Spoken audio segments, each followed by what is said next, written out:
Thank you so much for being here. I know that December is a busy one, especially in the world of events. So for you to be here tonight, for you to choose this, to choose Creator Economy NYC means the world.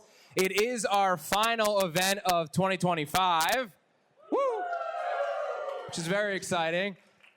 Literally January feels not too long ago. Something about this year, but how many people were at our event in January? It was at the Georgia Room. Okay, great. Welcome back. Thanks.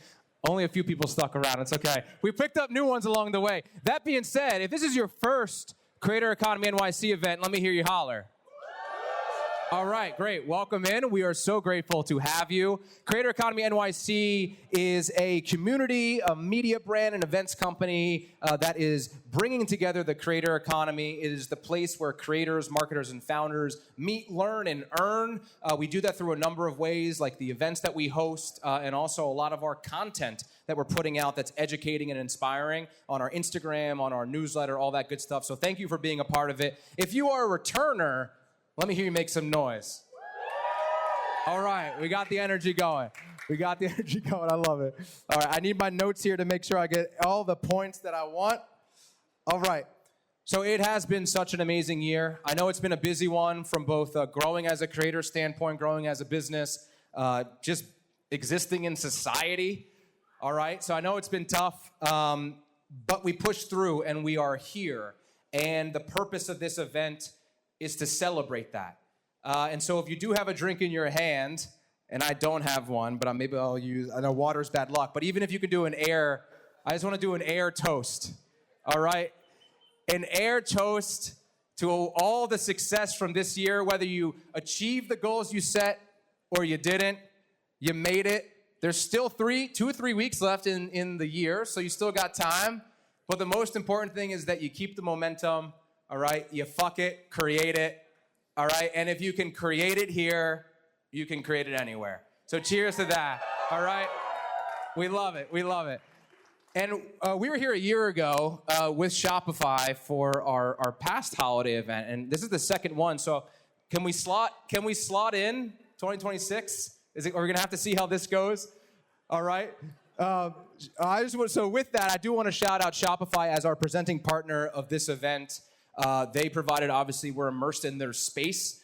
Shopify is so embedded in the community and the customers they serve that they literally have a space here in the greatest city on earth dedicated to that community. And they enable the community to use this space in a unique way. And I'm so grateful to Jacob and the rest of the Shopify team, Latif, Val, all of y'all who have been so helpful to make this happen.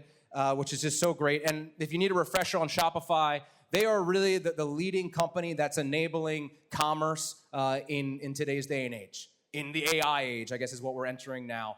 Serving merchants and creators of all sizes for storefronts, really allowing you to sell anything and everything. And it is my goal in 2026 to be on Shopify so that we have Creator Economy NYC merch, all right? Which I'm very excited about. So huge round of applause to Shopify. We are so grateful for them. And with that, we do have a few other partners that are supporting tonight. It really does take a village. It doesn't just take one brand, one person. It takes a village. So I want to give a huge shout out to Teachable, all right? Teachable has been a long-term partners of ours this year. They have really enabled us to just grow and thrive this year, which has been so great. I recently launched a course on Teachable, so I'm very embedded in what they're doing. And just super grateful for them. Teachable is the platform that really also enables you to monetize your audience, monetize your knowledge, especially knowledge first, education first, and just so grateful to have them part of this. So huge round of applause and shout out to Teachable. They also have some hats upstairs right near the Shopify merch that says Creator, which some of you might already have like 5 of those hats. All right, you're collecting colors like it's Pokemon. Laughing over here. I'm gonna have to audit all of you. How many hats do you have? All right. And we got some new brands in the mix, which I'm very excited about. First and foremost here, we have Adobe Express. How many people here are familiar with Adobe? All right, right? Adobe, I mean, they're like the creative gods. They were the godfathers. They really have enabled a lot of this industry, and I'm so grateful to have them here, especially Adobe Express, which is really democratizing the ability to create content, design, and all that stuff. Hope to do more with them in the new year, but huge shout out to our friends at Adobe Express. Big round of applause, big round of applause. That's the cue. And last but certainly not least, we had beats that were being spun by DJ Casper up here. From the phenomenal Epidemic Sound. All right, how many people here are familiar with Epidemic Sound? All right, raise your hands. Fantastic.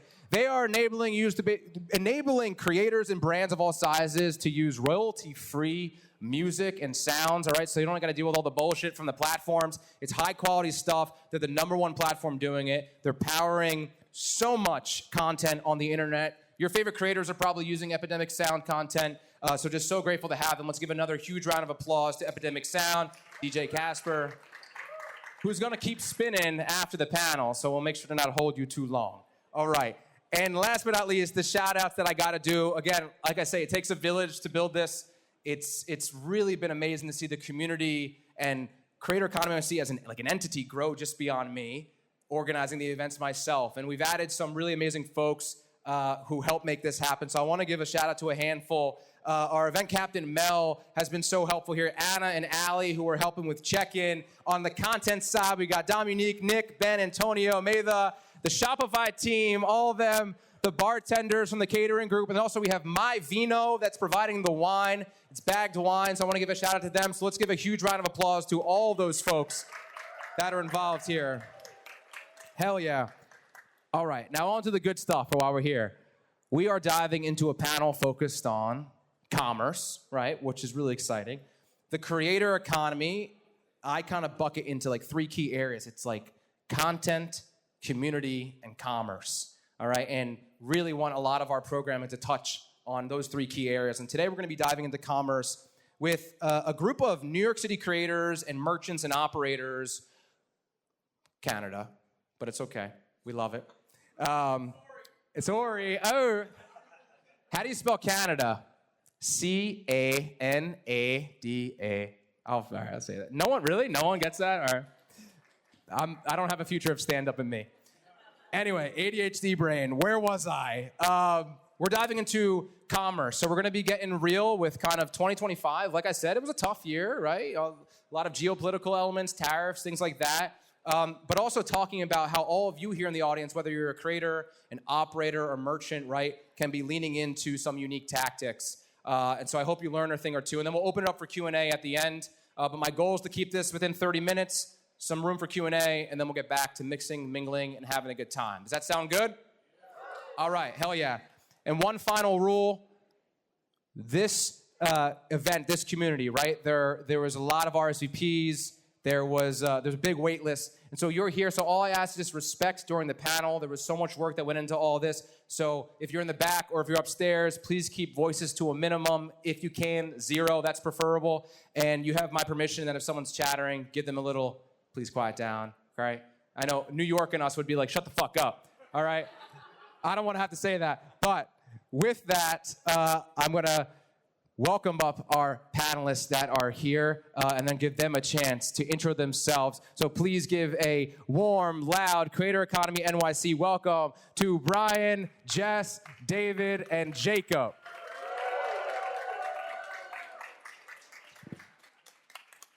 Oh, Jess, I'm going to have you. I'm going to have you here. Crack open my water. Oh, it's like a Coke ad. Okay. It's right.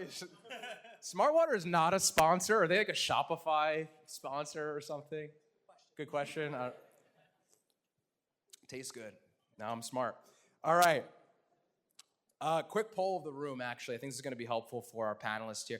By the way, I totally forgot to introduce Maxine. Oh my God, we got Maxine. Say hello. Wrong side. All right. We'll hear more about Maxine. All right. How many people here, just by show of hands, are creators selling or are currently exploring products? Raise your hand. Oh, wow. All right. We got a decent amount. How many people here consider themselves like creator economy operators? Like you operate in this space? Okay. Operator's a confusing word. I understand that. Merchants and brand owners who are here. All right, fantastic. Welcome. Marketers that are like leaning into social first selling. Raise your hand. Okay. Okay, I see some mixed reactions. A mix of like exploring and scaling what you're doing right now. Okay, all right. And how many people here are happy to be here? That's very nice. That's very nice. All right, first question for all of you, and we'll go down the line. Well, yes, we have to introduce ourselves first. I do want to start with Brian here. So each of you kind of giving a little background on you, and then we do have actually some content to show from each of them so you get an understanding of the type of content they create and products. We have a lot to dive into and unpack. So with that, Brian, if you want to kick us off, who you are, what you do, and then we'll show a little bit about you. Yeah, sure. Hi, everybody. Well, first off, thanks, Brett. Thanks for having me. Thanks to Shopify and all your partners that you listed.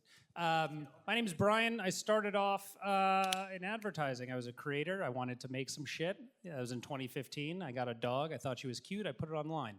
And then followed the breadcrumbs to 2020, quit my job, designed a backpack, and it kind of exploded and changed my life from there. So now we have Little Chunk, which is this company here, and it's all because of the girl behind me, Maxine. Maxine, any words? Today, Maxine. Oh, here we go. Today, So Maxine. before you play this, I'll set this up. This was our launch video. December 15th, 2021. It was Maxine's 6th birthday. We brought our audience along for the entire journey of doing this. We were one of the first creators to have kind of a reputable brand, certainly the first in the pet space. So a lot of people were anticipating this launch. I had no idea what the fuck I was doing, and we made this video. We sold out in 4 minutes, and yeah. Can that fit like a child as well? This one? Yeah. It can, but don't do it. Okay. All right. Today, Maxine turned 6. I remember the day we picked her up. I just wanted to take her everywhere with me. At the time, my wife and I lived in Manhattan on the Upper West Side, and I was lucky enough to work in an office that allowed dogs. I was planning to take Maxine on the subway to and from work, but the MTA set a new rule banning dogs on the subway unless they were in a bag. So I started looking for a bag to carry Maxine in. I tried everything. First, I made my own bag, then got a tote, then I got a backpack. That's probably why most of you know us, because you've seen videos of me carrying Maxine around New York in a backpack. Over the past 5 years, Maxine and I have been through a lot of bags, but we've never been really satisfied with any of our options. And after meeting and speaking to literally thousands of you over the years, I found out that a lot of you weren't happy with your options either. Like me, you wanted something built better and something more thoughtfully designed to keep your little chunk safe. So we built it. For the past year, we've been working with some of the best product designers, veterinary specialists, and manufacturers in the world, designing, developing, and testing the shit out of a bag that was created by people who would die to protect their pets and wouldn't settle for anything less. So after years of hard work, I'm proud to present the Maxine 1 dog backpack. Woohoo!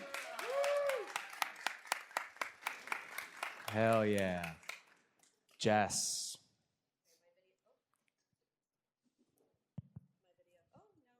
Now it's good, yeah. Testing. Okay. My video is not heartfelt. Okay. My name is Jess Goldsmith. I am a content creator, illustrator, lettering artist, and I kind of do just a whole lot of different things. Over Thanksgiving, my aunt was like, "What's going on with work?" And I was like, I don't know. I don't know how to explain what I do. It's just a lot of creativity, putting my work and myself out into the world.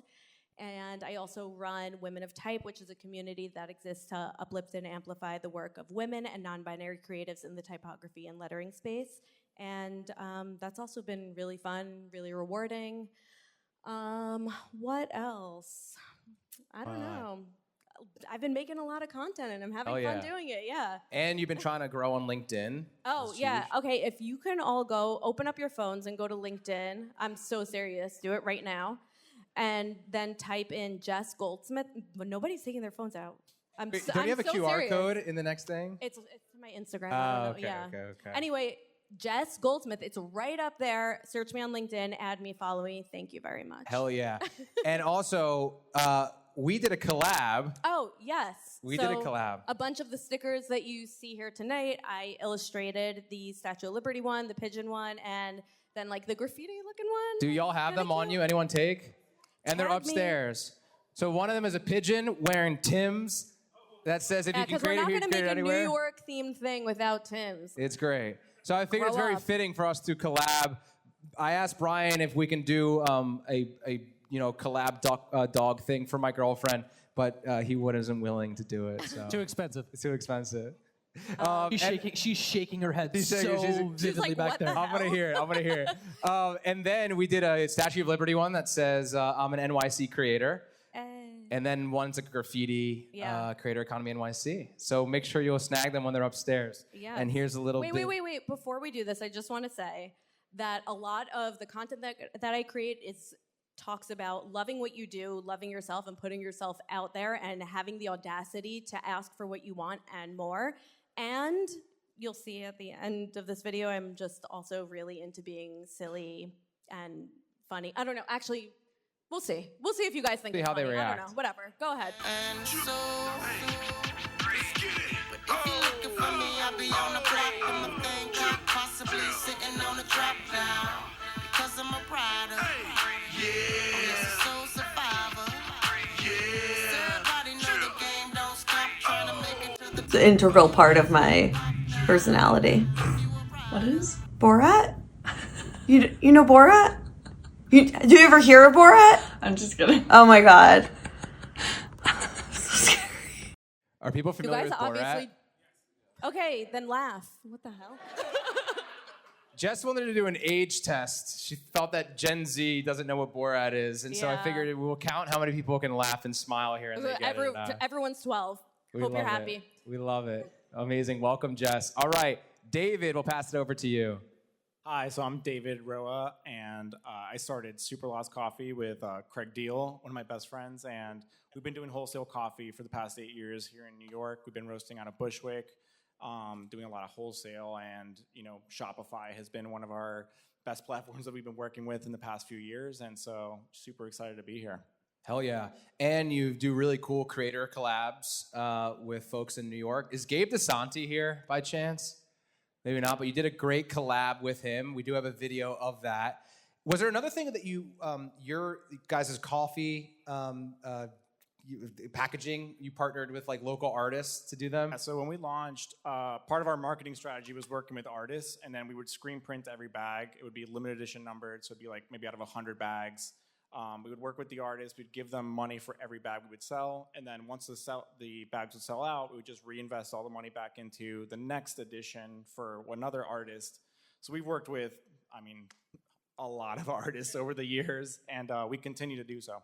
Hell yeah, it's exciting. So here's a bit of the context, the collab that they did with Gabe DeSanti. Gabe DeSanti is a New York City creator who basically is like on a goal to create the longest resume ever. And so he basically like does every single job. He's like a modern day Mike Rowe of dirty jobs, except he's just doing anything. It doesn't matter if it's dirty or not.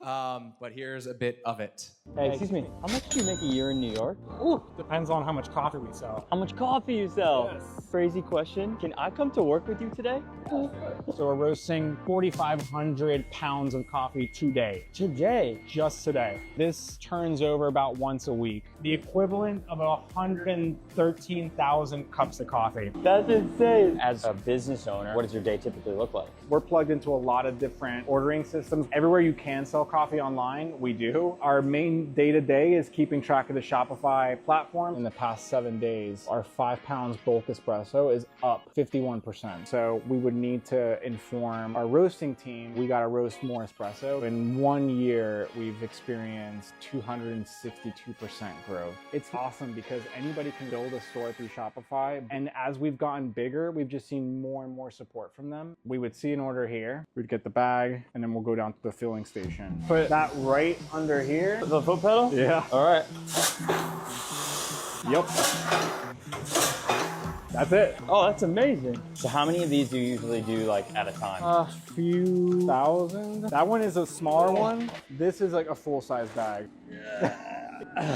Putting me to shame. You've grown so much in the past few years. What do you think is your biggest goal from here? So a lot of what we do is about transparency. The more you know about where your food comes from, the higher the quality, the more that the person who grew your product makes. Most farmers are living in poverty. Because we're working with them directly, when they have their harvest, they're gonna give us the best of the best. So everybody wins. The consumer wins, they get a better quality product, and then the farmer wins because they're getting paid appropriately, and we're making sure that people know who these people are. are. We love this job. It's like the best job in the world. It's so satisfying to know that we're making something that people enjoy every day. It's like a ritual for people. For us, it's just doing more of this and just keep making people happy. Hell yeah. Got me craving coffee. And last but certainly not least, Mr. Jacob McCourt. Hey, y'all. Thank you so much for coming tonight. My name is Jacob. I lead creator partnerships for Shopify in English-speaking countries, US, Canada, UK, Australia. I'm based in Canada, so far away from home, but work with anywhere from like 50 to 100 creators every single year on everything from content to pop-ups. So if you've been here for pop-ups, for folks like Ryan Trahan, Amanda Rach Lee, Mr. Beast, thank you. And so excited. Obviously, they're going to do 97% of the talking tonight, but I'm just here to provide a little Shopify context for you. So thank you for coming. Hell yeah. Welcome, Jacob. Can I do a plug right now? Because I have to do a plug. Oh, go for it. So if you want to get wonderful merch like what I'm wearing tonight, Shopify.supply. You can also grab it.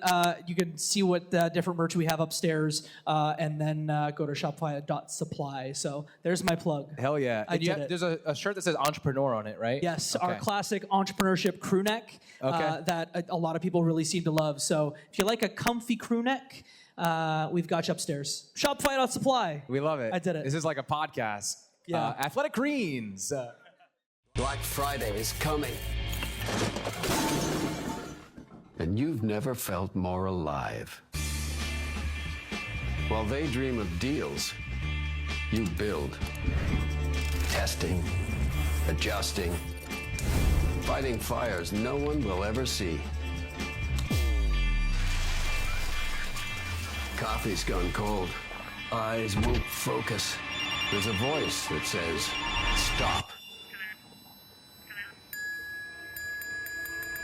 But there's another voice. Yours. The one that knows the truth. This week isn't the grind. It's the glory. Every late night victory, every crisis averted, every 3 a.m. decision to save everything. This is what building something from nothing looks like. Most people will never understand what this week took, but we do. Yeah, we're built different.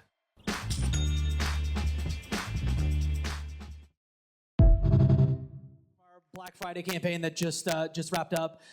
Most of the folks in that video are merchants. So something that our team really loves to do is make sure we get our merchants involved in some of the marketing that we do. So I believe almost every person in there was a merchant. So thank you for watching my commercial. Hell yeah. Love to hear it. Hey. All right. First question to kick us off is a one-liner from all of you. We'll go down the line. Fill in the blank. In 2026, commerce is going to... Oh, I'm first. Yeah, okay. we'll kick you right next to me, or am I right? Commerce is going to be human first. Human first. Ooh, okay. Brian? Mike? Commerce is going to annoy the shit out of me. Okay. We'll unpack that. David? Commerce is going to go live. Oh, okay. Jacob? Commerce is going to be even more omni-channel in 2026. Okay, interesting. We love it. All right, Brian, I want to start with you. You have a very unique product in a very interesting, popular, crowded niche. Very curious to hear a bit on the moment that you decided to launch and kind of like what that why was. I know that there was the story you shared in the reel, but like cues from the audience or something that kind of gave you this itch where it's like, it's time for us to launch something, and would love to kind of hear that story. Yeah, sure. So, everything in the video is 100% true. I needed to carry my dog with me to work. I just took videos because it was fun. I had another job, but for some reason in the pet industry, a lot of the products are built very poorly. They're not ergonomically designed. They're not built by people who are thinking about the pets. They're not thinking about the human. And nobody carried their dog in a backpack more than me. And the product I used was awful. It kept ripping. Maxine kept falling out of it, and our platform kept growing, and people kept asking me, how can I do that? How can I bring my dog on more adventures? And it wasn't like in a gimmicky way. These are people who generally wanted to bring like their aging dog to the beach, or their dog who had mobility issues somewhere. And it got to the point where, Maxine was a creator, so I was making money from that. I had a day job. It was a very fortunate position to be in. Basically around 2019, I would get off work and I would go into the DMs and I would talk to people. I'd ask them, what do you want? What do you need? Not in that literal way, but I started to form a lot of very close, intimate relationships with people over the years. And I finally, in 2019, I teamed up with our now co-founder and business manager, and he asked me, what does success look like to you? I said, I want to build something for pet parents. I want to drive impact in the pet industry. I want to give back to people who have, given me the gift of allowing me to be creative every day. So we raised some money. We did a friends and family round of financing. We found a really good soft goods designer. I gave him a brief of everything this bag needed. We wanted structured support. I wanted a tail port because I know that alleviates pressure off the bone. Maxine doesn't have a tail, but I know that dogs that do have tails, you don't want to be sitting on them.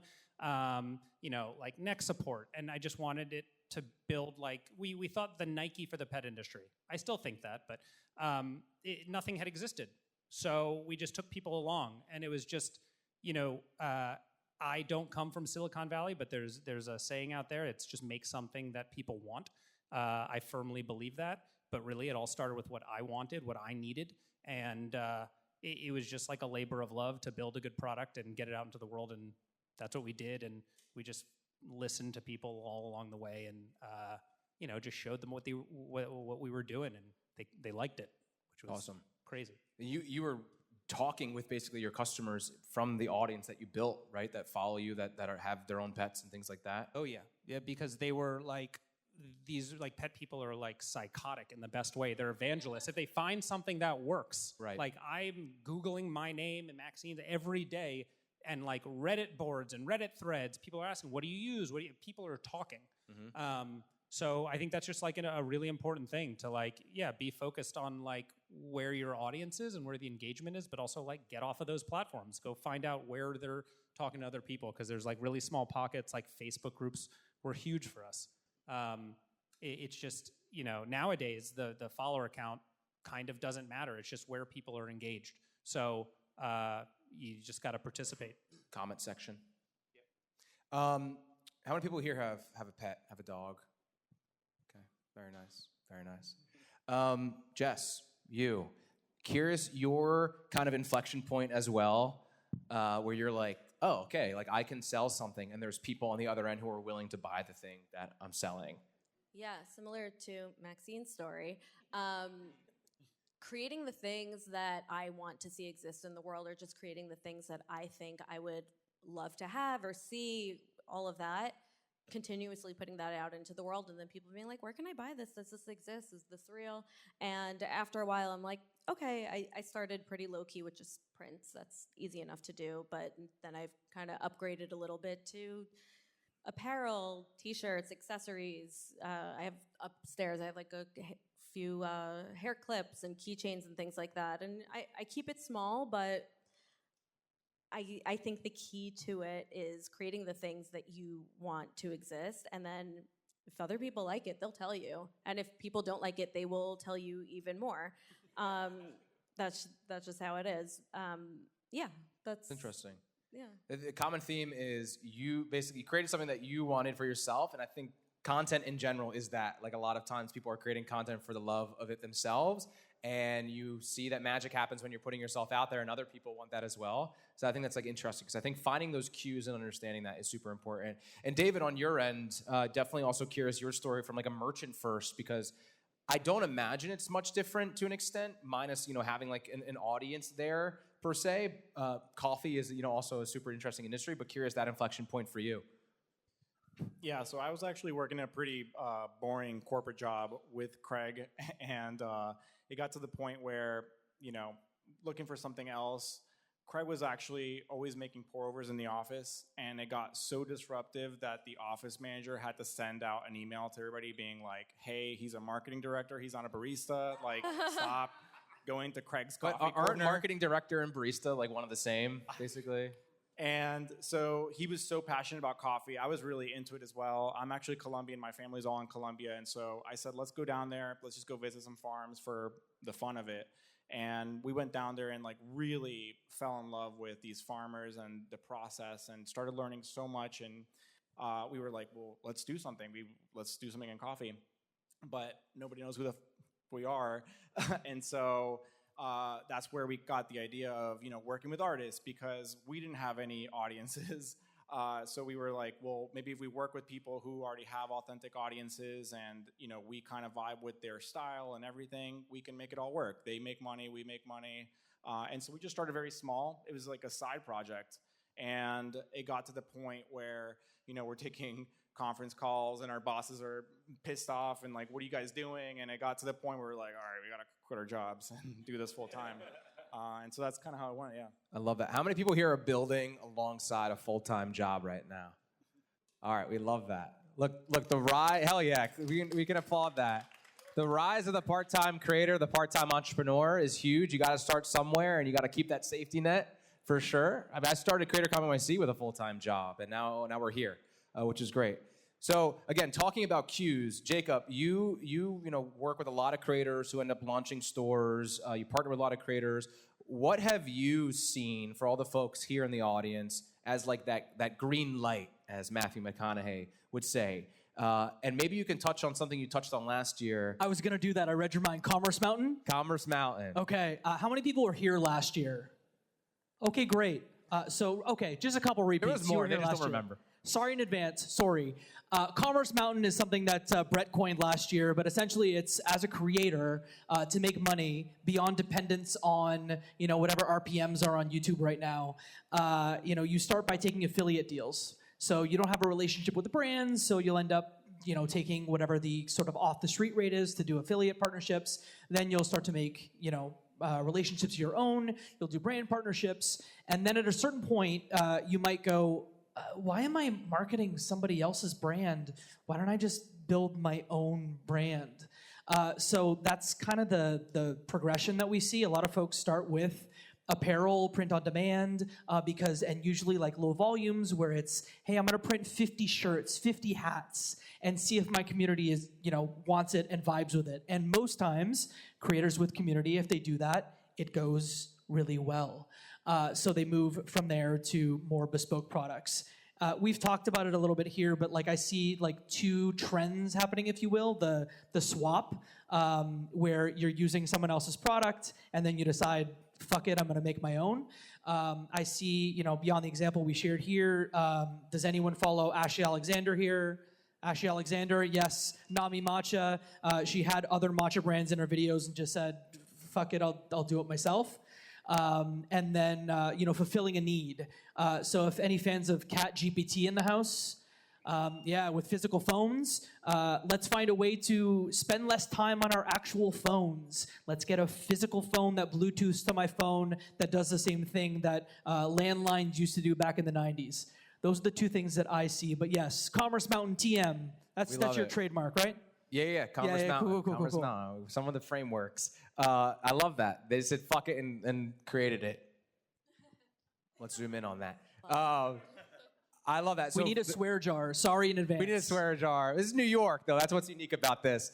So what I'm getting here is a lot of cues from your audience, and something we talk about at other panels as well. Like, what are people asking for in your comments? What are people saying in your DMs? And also, like, what content tends to perform quite well? And really, almost like you're basically social listening to those certain things. And it doesn't need to be as complex, right, as creating something from scratch. It could be, like Jacob said, start with that print on demand. Starting with apparel that speaks to a specific community, I think is also super unique.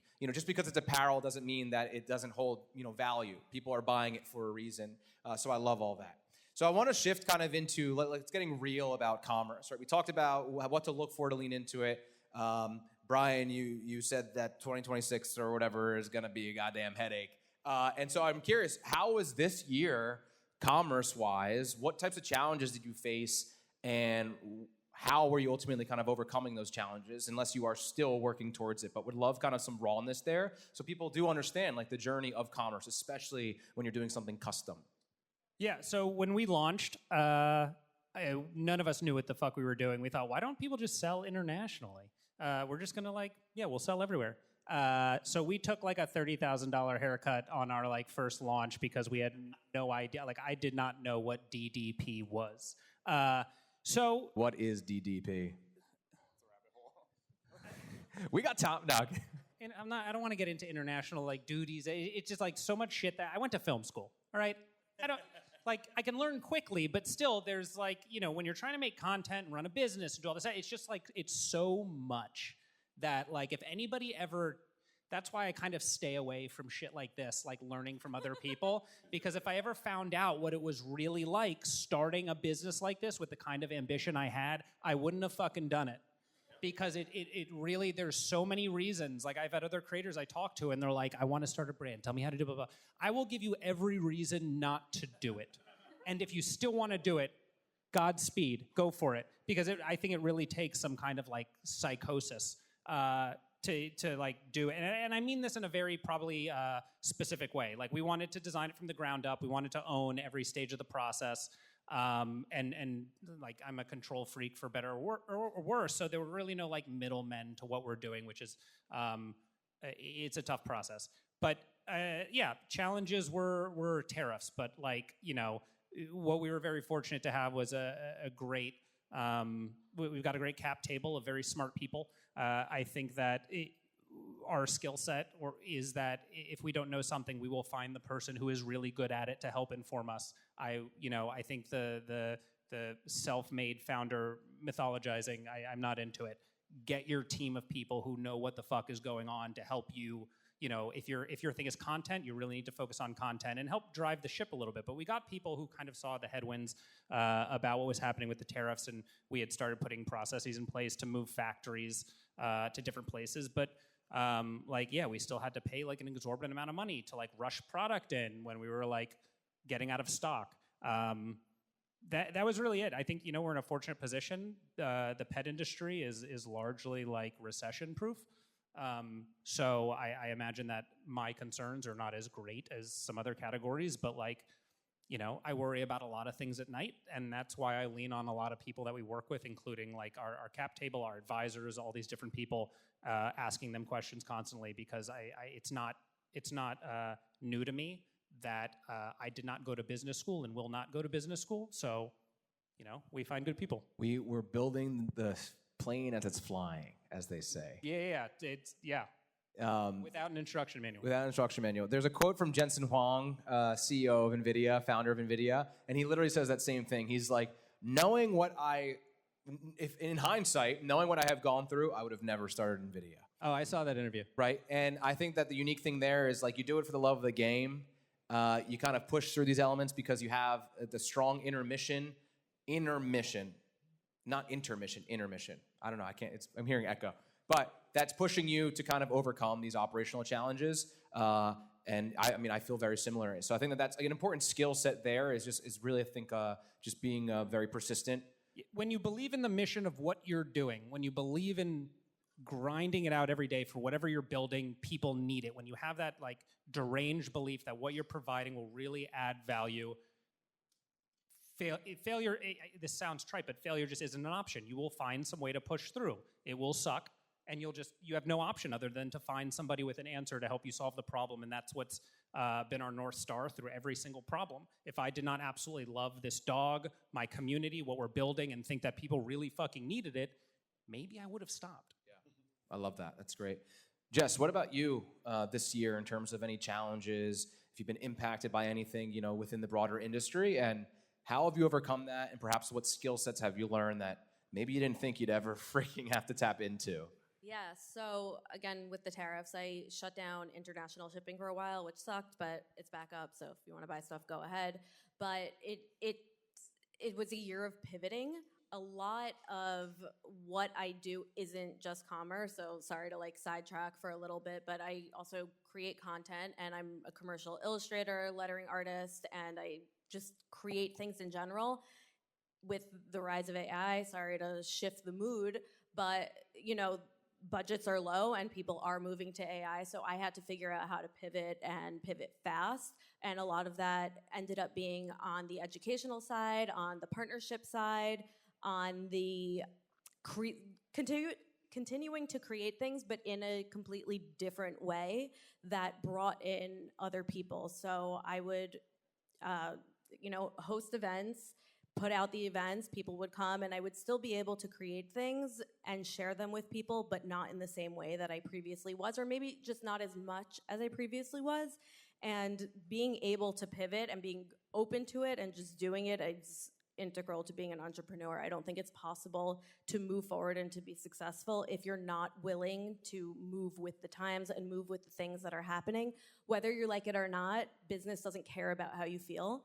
So just doing the thing, not whether or not you like it, because I'm very big on loving what you do, but whether or not you like the pivot, sometimes you just have to do it either way. And I think that's, 2025, and beyond and previously as well.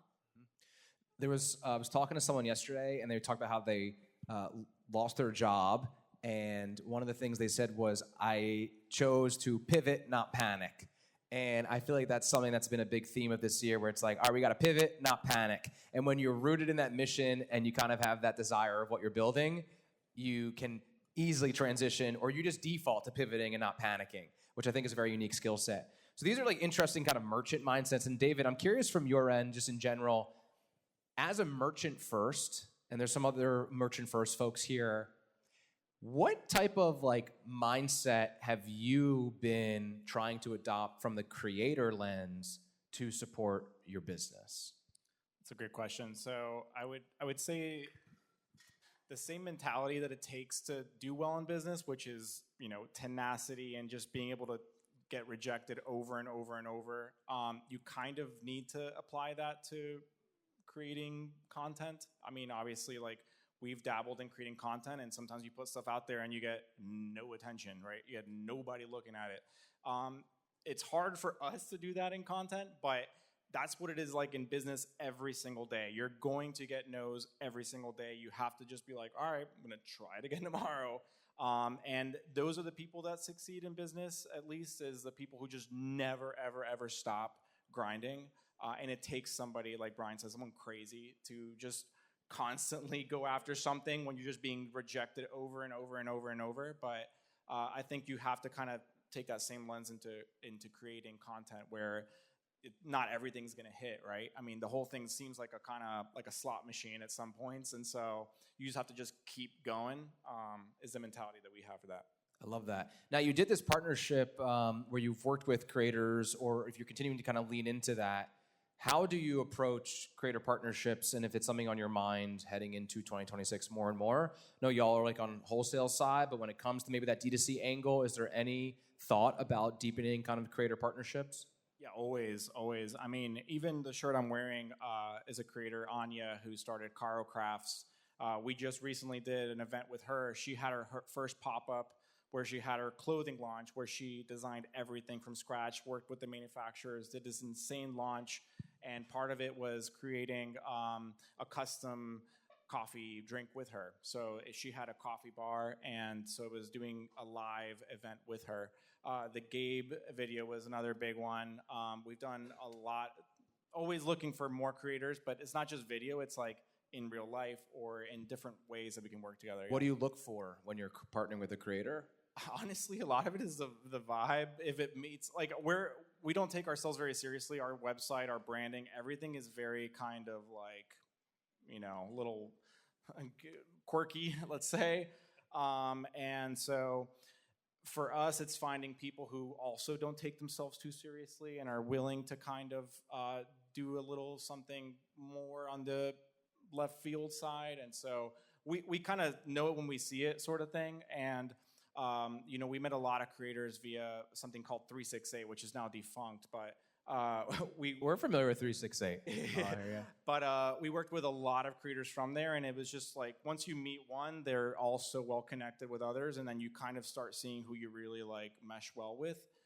And so that's mostly what we're doing, is we're not going for just like, oh, this person has a lot of numbers, let's go with them. We're going for somebody who actually feels authentic to our brand as well.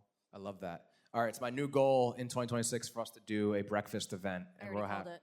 Oh, maybe collab, more deeper collabs. Jacob, I'm curious from your perspective because some creators in the room, including myself, might be like, oh, like economy is not doing great, or the tariff elements, or things just seem like very murky. What are you hearing internally or with the creators you're working with about kind of those concerns, and how, if at all, are they being advised to think about that, just to kind of give some mental clarity as folks are maybe exploring commerce heading into the new year? It's funny. I'm gonna sound kind of like Brian here and say that in some ways, like as much as I evangelize the Shopify and think that entrepreneurship is a great life path, I do want to say that in some ways you really have to be ready for it. So if you're a creator and you're literally just starting, you've got your Instagram that's growing, your TikTok that's growing, but you haven't quite figured out the formats that work for you or your workflow or your team, like adding a product on top of that is wildly complex. So I think weirdly enough, the Shopify guy is going to say like, you have to have the right time, because it takes, to your point, Brian, you have to be in the right mindset. It has never been an easier time to be an entrepreneur TM. However, there are still challenges to doing so, and you really have to be in the right mental space. You have to have the right team. You have to have the right idea. So I would say, really think about if it is the right time. If it's the right time for you to focus on content, great. The right time for you to focus on your team, great. The idea will likely be there for you. It's never been easier, but there's still work that goes into it. So you have to make sure that you're ready for it. So transitioning to that. The answer you thought I was going to give? No, it's great. It's great. I was expecting. I mean, you always answer well. You never want to talk. You say you're going to talk, but I'm like, you always have the bangers. I'm curious. You say it's never been easier. Why? Why is commerce today easier than it was 10 years ago, maybe even 5 years ago? What is changing? Why can everyone in this room today lean into commerce? Yeah, so I brought up the word omni-channel when I first chatted. There are so many places where you can sell your stuff. Beyond just a store, you could have an in-person store. You can sell on social. Now there's agentic commerce where you search for an item in ChatGPT and some merchants come up right there in your search results, right? So there are so many places to sell. And 10 years ago, 15 years ago, I mean, you could barely get a site going 15 years ago, right? So, my thought is it's never been easier because there are tools in place that can help you sell in all those places, but also sell in those places in a way that feels cohesive, right? Your online store feels the same as your pop-up. Your presence in your YouTube merch shelf feels the same as what's in your store. There's one cohesive checkout. So, omnichannel, Brian. I think it's never been easier to sell a product, and people conflate selling a product with building a company or building a brand. Yes. Nothing has changed. The fundamentals haven't changed. It's really fun to build a product. Launching a product is amazing. It's such a high, but launch is overrated. What are you going to do when you stock out and you can't get more supply? What happens when people stop buying your product? What happens when you don't want to be a salesman? If you're a content creator, I can't tell you how many content creators I've met. They launch a product and then they're not putting out any content showcasing that product in any way, and they're like, I just don't want to be a salesman. Well, then don't fucking try and sell a product. I should calm down because I get worked up. Oh, no. So I brought up... I should calm down. Brought up the Cat GPT example earlier, physical phones. She's making a content series. You should follow everyone that we talk about tonight. These folks, Caro Crafts, we mentioned earlier, dope. Cat GPT was talking how she makes 3 pieces of content for her short form a week on her channels, but makes 3 pieces of content a day for her brand. Yeah, it's like to build a company, it's simultaneously easier but harder than ever. Everybody's doing it. It's hard to stand out. I was just telling these guys up here, I kind of, you really just can't, you lose your compass on like, what is going to move the needle? What do people want to watch? It's like harder and harder, like the older we get, to stay with it. So yeah, I just don't mistake selling a product for building a sustainable brand. I mean, 80 to 90% of startups will fail in year one. That's always been the case. That still is the case, and it just means that we're just going to see more failures. Yeah, I always tell people the fundamentals haven't changed. Nothing has changed. Yep, and creators, again, are not immune to that element of failure. I mean, something we talk about, and something I want to lean deeper into in 2026 is that element of that sustainable business building. It's not just launching the idea, but then how do you keep it going? How do you keep it growing? And Jess, I'm curious if you have any points to that as someone who is creator first, building this merch business. I mean, I was a customer here when we were doing the stickers together, but I'm curious how you think about that, and if there are any of those real feelings you feel when it's like, I'm tired of being an entrepreneur today. Oh my God. Okay. So since we're getting angry about it, let's get into it. So I'm just going to tell you guys a story and give you very little details because it's about somebody that I know. She's not here, but whatever. There's this entrepreneur. She's part-time. She wants to be full-time in her business. And she was going to go sell at some market. Something happened that she wasn't able to get there. And she kind of was just like, I guess I'm not going to go. And I'm like, what the fuck? Like, you couldn't keep me away from doing the thing that I love. If my car blew up in a parking lot somewhere, I would find a way to get there and do it, even if I knew that I was going to lose money that day, because the whole point is to do the thing that you love. So there shouldn't be anything that's stopping you. Obviously, there are extremely extenuating circumstances, death, whatever, but but nobody died. Nobody died. What is stopping you from doing the thing that you want to do? And it is yourself. It is when it comes down to all of the excuses and all of the reasons and all of the things that you look at, you're like, but, shut up. It's you. You are in your own way. You need to get the fuck out of your own way and do it. That's just it. Something that I said this to Jacob earlier, and this is advice that I've been giving people lately, and some of you aren't going to want to hear it, but you're not that special. And what I mean by that, sorry. What I mean by that... Sorry. Sorry. What I mean by that is that there are so many people that are actually not talented and not that good at what they do. Maybe some of them are even bad people, who knows, whatever. But the point is that they are doing the thing, and they're consistent with doing the thing, and they're obsessed with the thing, and that's why they are successful, and other people aren't. There's the quote, hard work beats talent when talent doesn't work hard. Yes, 100%. So, of course, you gotta want it. And again, we talk a lot about maybe it's courses, digital products, physical products here, and like none of that matters, and none of that's gonna take you where we're talking and the folks that we have on the panels that talk about those things if you don't want it. And that's why it's important to kind of have the diversity there. To kind of round things out here, I want to talk about the options that are out there to create. Like, I've toyed with Printful. How many people here are like familiar with like print on demand and Printful, right? So like that's a way, drop shipping, I don't know if that's like the good word there, but basically that's like a simple way to kind of get started with creating stuff.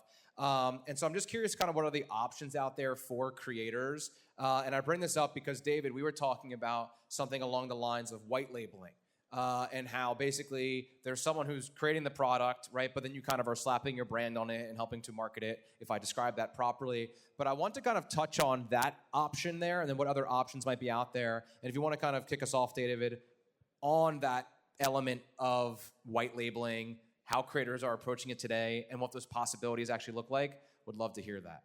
Yeah, so there's a whole hierarchy with white labeling. I would say at the bottom is stuff like Printful, right? You're just kind of slapping a logo on, someone's doing all of it. It can get up to, you're working with, like what we do when we white label for people is, we'll actually help them cup the coffees, we'll go and source the coffees with them, we'll help them design the packaging, and basically we're just doing all the logistics side. We just say, hey, open up a Shopify store, sell it on there, we'll do the rest. You just focus on creating content and selling it. But it does still require a lot of effort. I mean, even white labeling. But I would say the amount of effort you put into it is what you're going to get out of it. If you're just slapping a sticker on somebody else's thing, it's going to be the same as a million other people's thing, and it's going to be pretty shit. But if you're going the route of like more involvement, like I would say like, Brian, when he started his brand, right, he's working with these manufacturers directly and everything. That's a lot more involvement. Obviously, he's not a textile manufacturer, right? But he's still working with factories. But at least you're putting the effort to get it to be a higher quality product. So again, it's just about how much effort you put Thanks, into I it. appreciate that. Well, it's true. It's really related to effort. Like there are white labeling options that are extremely easy. You could get on board in 2 seconds with Printful, right? Shopify, Printful, you have a t-shirt, throw it online, you're done. But it's gonna be shit quality, and it's gonna just be kind of the same as everything. I just want to interject. As an artist, and I use Printful for t-shirts, and you have the option to choose just like totally. Yeah. Yeah, no. I think if it's just the logo, I agree with you. But if you're putting like actual art on it, different story. Fair Just enough. wanted to put that out there. No, that's a great point though, because there are a lot of visual folks and artists in our community, and for them to think about like if they want a certain type of cloth or material, right? That's where you start to kind of weed in. But if people There's less options. love it for the sense of like the artwork, I want that on a hat. Printful does provide those options, and so that's something that you've been utilizing. Is that correct? Yeah, I do print on demand for a lot of the apparel. I don't sell a whole lot of apparel, but it's designs that I've created, and I think ideally I would like to do everything extremely custom, but I don't have a warehouse or anywhere to like keep stock. So how do you handle those logistics? 'Cause I'm sure there's creators here who are like, I don't have to handle it. Printful handles oh, it. Printful. But if Yeah. you are, let's say, do you hold any inventory? Small things like stickers, prints, keychains, so that I have the space for. Got it. Yeah. Super interesting. Last year at our event, we had a creator named Brett Conti, who's here in the community, and he started a tea brand called Belief Tea, if you're familiar with Brett Conti. And he is an example of someone who like could have easily slapped a brand on a tea brand and just kind of took what they're doing. But he actually started creating content and story around the brand in terms of like him flying out, to Asia to explore different types of plants and teas, and that's led to what he's doing. But he was real here. Pretty sure he was like supposed to launch afterwards, and it was like delayed just because that is a much more in-depth involvement element. And you go ahead. I was gonna say, I think you can also build up to it. Like, for instance, like when we work with people, it can start off as simple as like, hey, look, you have a coffee, we're gonna create a bag for it, and start there. But eventually, as they get bigger and bigger, they might say, well, you know what, I kind of want to start roasting it too. I kind of want to go to origin too. So you kind of almost are like a transitional period for them. So that's kind of what we see ourselves for a lot of creators, is kind of like, if you do want to have your own thing eventually, we can kind of be that like middle ground. But I would get like the examples I would think of off the bat are, Jimmy Butler and Emma Chamberlain have coffee brands. They're obviously not roasters, right? Like they're just kind of doing like the celebrity tequila model. But eventually they do get more involved. I'm sure now, after years of them doing it, they are way more involved with probably sourcing and stuff, I would assume. I hope so. But that's kind of how we approach it, yeah. It's interesting. Brian, I want you to close us out here because I know you have a strong opinion on white labeling, but I'm curious though, in what mindset or sense does it make sense to lean into something like that or not? And why, for example, did you choose to go the path of the headaches to create this beautiful product? Well, I think you made a great point that white labeling can be just like a great jumping off point. I think if you lead with love and you've got something to say and this is like a stepping stone, great, I'm all for it. I guess I come from a place, especially in the pet world, there's a lot of white labeling. There's like one doggy water bottle and it's being sold by like 50 different people. They're just like really shitty products, in my experience in the pet community. Shitty products that people logo slap because they don't want to spend the money to try and design something new. So I have a pretty bad taste with white labeling in my mouth. Also just in the trend of, management companies scooping up creators saying, we're going to help you build a product, and they're not going to spend the money to like design something bespoke, the white label. So I just find it problematic to like launch a product for the sake of launching a product. But like if you have a voice, if you have something to say, if there's a point of view, there are certainly reasons to do it. Personally, I have not found that yet. And I will just caveat in the pet industry, because that's a lot of what I look at and how these products are made. And we did this because from the ground up, because I don't know why else I would do it. Care. Yeah. Well, I mean, a big part of it is quality. I mean, when we started, a lot of the options that were presented to us were not white labeling, but kind of like co-packing situations where basically, I mean, most people don't know, but I would say 95% of the cold brew you drink in New York is made by like one company upstate, but every different, coffee roaster is just slapping a different name on it. And we were almost pushed into it as well. They're like, you should use them because it can help you scale. And when we tried it, we thought it tasted like shit. We were like, this just doesn't taste good. And it kind of tastes the same as everybody else. And so we made an effort to own the manufacturing process and buy the machines and kind of take the long road. But ultimately now it's like we have full quality control over our product. You're not going to get that working with co-packers and stuff like that. Yeah. I would say consumables and beauty are totally different from everything I just said. Those are just completely different worlds where, you want to go with somebody who has those like quality control measures in place. Super interesting. All right, I love that. All right, because we are heading at time, I do always love to open up for Q&A. I think we have time for maybe around 3 questions. So if you do have a question, please make sure it is on topic to the panel. Just state your name, and I'll hand you the mic if anyone has a question for the panelist. All right, I'll go here and here. All right, peace. My name is James Rashad. I have a question for you, brother. Right. You mentioned that you launched a product after building it over time. So how long was the process when you say, you know what, you decided to do it to the point that you actually did it? So when I created these hats, what I did that I didn't know was that, hey, maybe I should have somebody to sell it to first, right? So I designed these hats, right? So I designed the hats. I spent a lot of money, a ridiculous amount of money, more than my car, for God's sake. And what I didn't know was that I thought people would just buy it because it was good quality. What I didn't know that for me selling printed hats for $35, me selling a luxury hat for over $100, I needed to usher my audience into that space. I didn't document the process. So my question is, from the time that you decided to do it, how long was the process, and were you building a list in that process? Yeah. So just for one other point you made, if you went through the story of doing that, people trust people. There is a severe lack of trust on the brand side of things. Like, we can all just say we don't give a fuck to hear from a brand or why a brand, but people, from you doing something, that means something.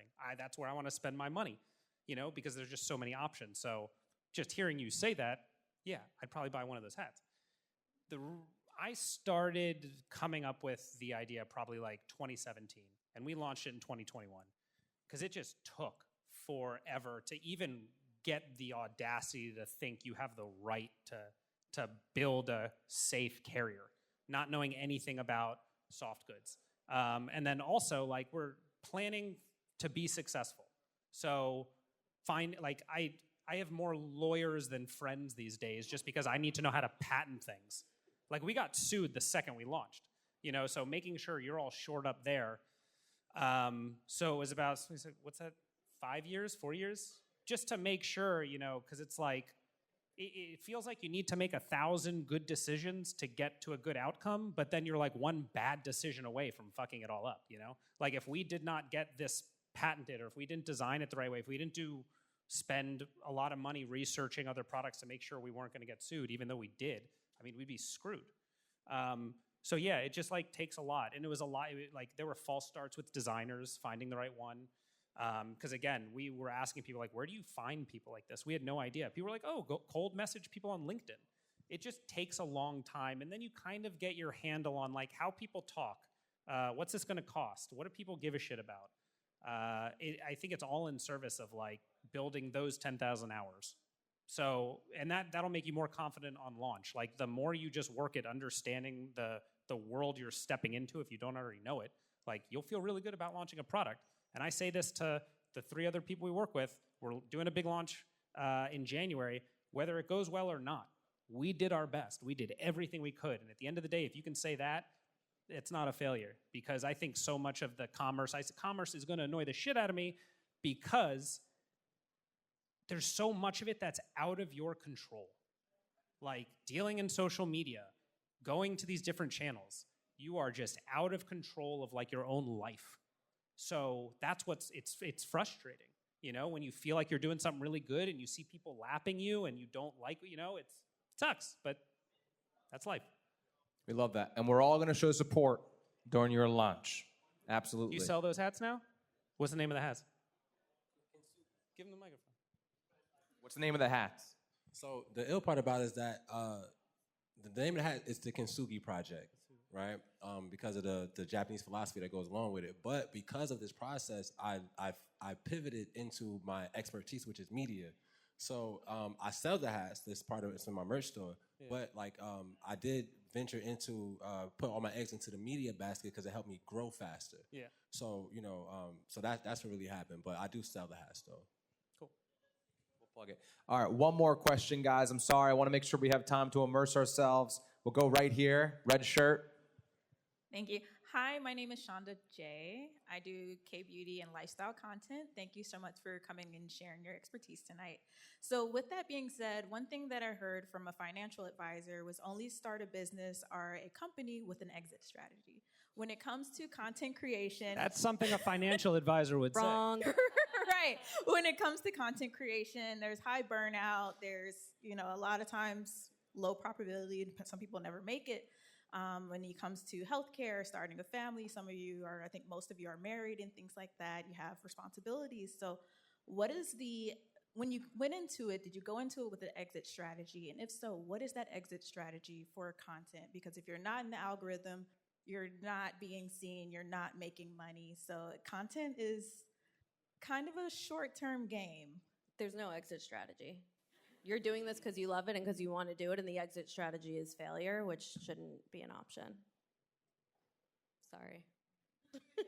I know I'm harsh with my advice because it's like tough love type of thing. Like if you love the thing that you want, that should be the only option, not exit. Pivot maybe, but not exit. Yeah, I would say this is more on the business side, but I think when we first approached the concept of it, we were thinking exit strategy, right? But I think you if you love it enough, you're not going to want to exit. Like now that we've been doing it for 8 years, we literally never talk about an exit. We used to year one, right? Because we're like, oh my God, we'll be rich one day. But no, now that we're actually in it 8 years in and we're actually able to support families and stuff like that, it's like, this is the best job ever. Why would I want to exit this and do what? Go back to working in an office? Like, this is crazy. So I would say don't have an exit strategy. Like, you should be doing it for the love of the game and then it'll work out. If you love it enough, it'll eventually, turn into something. Can I ask one question very fast? No, not kidding. Okay. Go ahead. Y'all talked about like a council of mentors and people that you surround yourselves with. I'm assuming some folks in the room are like relatively new to either making content or relatively new to commerce. I'd love to know from your perspective, like how do you find the right people to act as your like council of mentors as you start a business? Similar to what Brian said earlier, you don't have to do it all alone. Find people that do it better than you and hire those people. Or if there's a part of your business that you don't enjoy, hire somebody else to do it. I hired somebody to run the social media, to run my social media. I create a lot of the content, but she does like the back end of running things and all of that because I don't enjoy it, and that takes away from my creativity. It takes away from what I love to do and what I'm amazing at. Something to remember though, if you are hiring somebody to do a job, let them do their fucking job. The amount of times that somebody will hire me for my creative expertise and then kind of like use me as a computer. They're like, move it this way, move it that way, change this. I'm like, okay, you didn't hire me for what I do. I didn't do that, by the way. No, you didn't do that. You didn't. Was I a good customer? We'll see. No. Yeah, you were. No. He was. But I have had horror show clients, and now I have like a stipulation in like my contract, and like when I talk to them, it's like, hey, you're hiring me to do my thing, and you are hiring me because you like that, not because I'm capable only. Anyway, I'm going off topic, but yeah, hire people that do things better than you, and hire people that love doing things that you hate doing. I'd say just say yes. I have a hard time saying no to things because there have been so many times in my life where there was something that I didn't want to go to. I went to it. I met somebody who led me to like some other people participate. And my business partner like quit his job and then slid into my DMs. It took the fifth one for me to answer because it was like a very salesy pitch. I think it's just like start to just like embed yourself in these circles and just say yes to shit you don't want to, if you have the time, of course. Like, don't burn yourself out, but just not being scared of no helped me a lot. That's just so important because the element of Creator Economy NYC with showing up is what leads to opportunities. You're spreading your luck surface area. So maybe you don't need like this tribe of mentors, but you find them along the road. And I'm here today, partner with Shopify because I decided to come to some Shopify event like 4 years ago or something. I met Jacob while I'm sitting over here eating prosciutto. Brett, how many times did I not answer your email? It was like 4 or 5, maybe 6. And then like, I don't know, I reached out like a year after putting my head down and kept building. And it was like, all right, he has something to show. Like there's something here. And now we're here with part 2. And I think I didn't answer 1 or 2 of them. Sorry. And then I think I was like, not right now. And then like, it took the 4th or 5th time. So there you go. You said it takes 4 or 5. Takes time. Takes but time. I've also met so many amazing people through showing up in our life that have guided me. And the very team we have here, I mean, Dom Unique, who's doing content, like came to one of my events, met me. She does content really well. I don't want to fucking do content because I'm busy talking to everybody. So it's like, you got to hire some folks that maybe can do the thing better than you and then clear the way to let them do their job. But you can learn from the folks that you work with. So when I think about hiring, I also think like, wow, like I can hire someone to learn from, like you're like a tutor. Like what a luxury to be able to do that. So I think that's all really unique and hopefully that's helpful. But David, I'm curious if you had any final points on that to take us home. Just, don't be afraid of rejection because you will be rejected many, many, many, many times. And we've contacted people that we probably thought were unreachable to give us guidance. And if you contact them enough times, they might be like, okay, I will help you if you just shut the fuck up. And but you have to be tenacious. You have to just go for it. And if you want to talk to somebody, just keep contacting them. I mean, the worst thing they can do is just block you or something, but just go for it. Let me, I've been doing a lot of cold messaging for my software tool, Sipsy, and one of the best messages that you should definitely try when you're trying to get someone's attention, and sure, you can try this on me if I haven't answered your DM, just be like, maybe like you're not the right person to be talking to. Is there someone better you can point me to? And then usually they're like... It gets me every time. They're like, no, literally every hold time. on a second. That's crazy that gets you. That doesn't would make me at all. never Every respond. time. That doesn't get me at all. But Really? I have one better, and I have a 99% success rate. If I don't hear from somebody after 4 or 5 emails, I just send them a sad face. 99% of the time they get back to me within 2 days. You have to send Puss in Boots GIF, like... Nope, it's just a sad face, just not even like the emoji. It's just like the colon in the parentheses. Interesting. It works a lot. Last thing I'll say on that point is we actually got into Whole Foods by emailing one of their buyers, I mean, maybe 50 times, and they never responded, and we just kept emailing. It was like literally like every Monday I had it on my calendar, email that motherfucker once again. And I would just email him, and it literally after like 40 or plus emails, he was like, stop emailing me, please. And I was like, just put me in one store and I'll leave you alone. And he did, and then we just expanded from there. But Why did it take you this long to tell that story? That's an incredible story. It's that image when the guy is trying to go for the diamonds on the other side and he turns around. Stop. Every time you think I reached out to this person too much or I was posting too much, it's like there's always that inflection point on the other side. They'll block you. They'll block you if it's too much for them. They'll block you. Then maybe they're not the right person. And then who cares? And then who cares? Exactly.